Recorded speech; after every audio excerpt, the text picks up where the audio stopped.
The world of The Last of Us is dangerous. Unless you're living in a protected area, there is something lethal around every corner.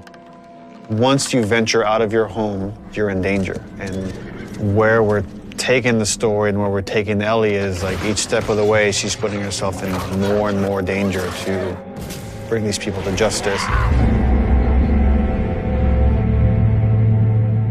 I would say that the world, in every sense of the word, is bigger than The Last of Us Part 1. Both in scale and the amount of physical space that exists for you to explore, for you to encounter other people. Yeah, this route has its perks.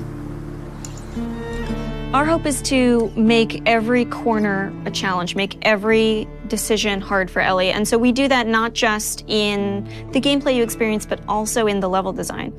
So part of that is making certain experiences really hostile, be it through weather or through rivers or craggy cliffs or slick snow. But we also use it in terms of how blind the player is. Like, what can they see? How safe do you feel? Can you see a threat coming around the corner? You never know if the bullets in your gun are going to be enough. You never know if you can stop and bandage your arm. You can never fully breathe. And we want you to be in alignment with Ellie, who can never fully breathe when she experiences this trauma.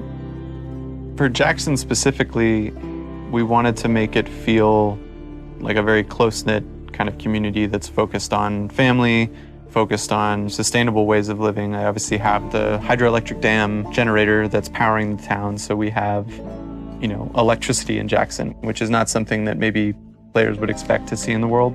But given that we're further in time, we wanted to show that there are certain people dedicated in the world to rebuilding a life that doesn't revolve around killing people and scavenging.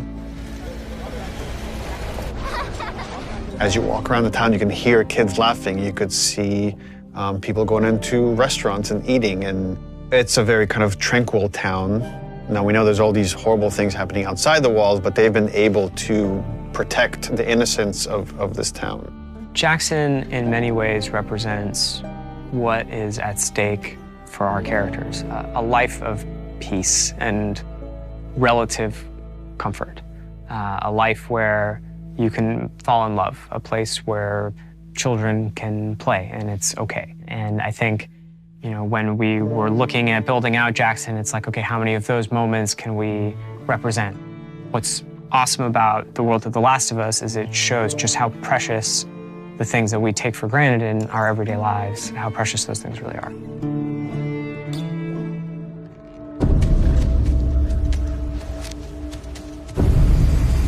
Seattle, compared to Jackson, is very different. It's more of a war zone, I would say.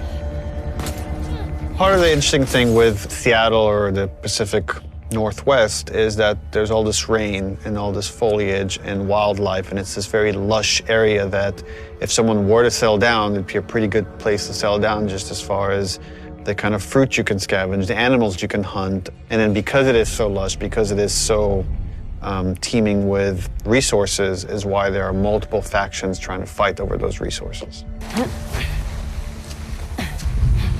One faction you run into in Seattle is the Washington Liberation Front.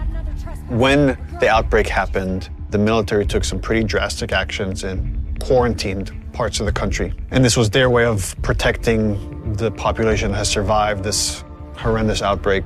And because of that, it led to rise of these resistance groups. And in the first game, we saw the Fireflies. And we heard about other groups, and in this game, we get to see here's another group that rose called the Washington Liberation Front that was able to defeat the army and thereby take over a lot of their equipment. And they're this very militaristic faction.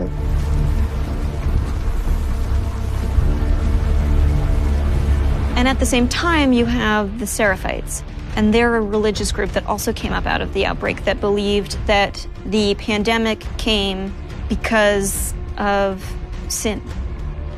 They're trying to reset the world and return it to a better place than it was. In The Last of Us, almost any group that has survived this long has to be dangerous. If you're not dangerous, you're not going to survive. You're going to become someone's victim. And the two factions you run into are both very dangerous. The WLF has a lot of military equipment, that they're able to use defense area, and they have large numbers, whereas the Seraphites are very quiet and stealthy and able to use the large amount of foliage to their advantage, and they fight more in this kind of guerrilla warfare. How you deal with them is going to be different because they have different language, different communication style. The scars will whistle to each other with this different language. And they have some of the stuff that you have. You have a bow and arrow, they can hit you with arrows and impale you, and you have to pull the arrow out. They have big sledgehammers and melee weapons. The WLF, they have trained dogs that will sniff and attack you. Dogs are a new level of threat that Ellie hasn't had to negotiate before, and hopefully they create a new complicated choice for the player. We saw in them an opportunity to challenge people's perceptions of what a combat setup can be. We wanted to find really hard choices. The dogs themselves have names. They're called out by their owners. We wanted every setup to be challenging. That smell. Looks like Infected did this. How many do you think it would take to bring down a moose? Infected are still a threat in this world. We wanted to take first our basic classes that we had in the first game and say, okay, what's different about them now? So we'll have scenarios where way more runners, like we can have hordes sometimes of runners coming after you, and it might be about just escaping because the odds are just overwhelming.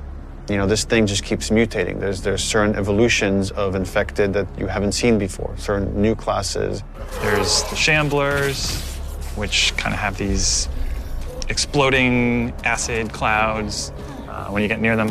You're running down a hallway and you have to suddenly make a decision like, oh, do I want to take the damage and go through this cloud, or find some other route, or go back the way I came? And it kind of forces you to, on the fly, kind of make new decisions about how you're going to deal with the threat behind you or potentially in front of you. So again, it's about how do we make fighting against Infected intelligent. So when you come on a space, you're listening to audio cues because different classes will make different sounds. If you just go in guns blazing and throw caution in the wind, you could easily get overwhelmed and regret that strategy. That level of uncertainty and instability is something our characters have to carry with them every day as they go out into the world to protect the people they love most. And that threat is banging on their door every day. I really hope you make it.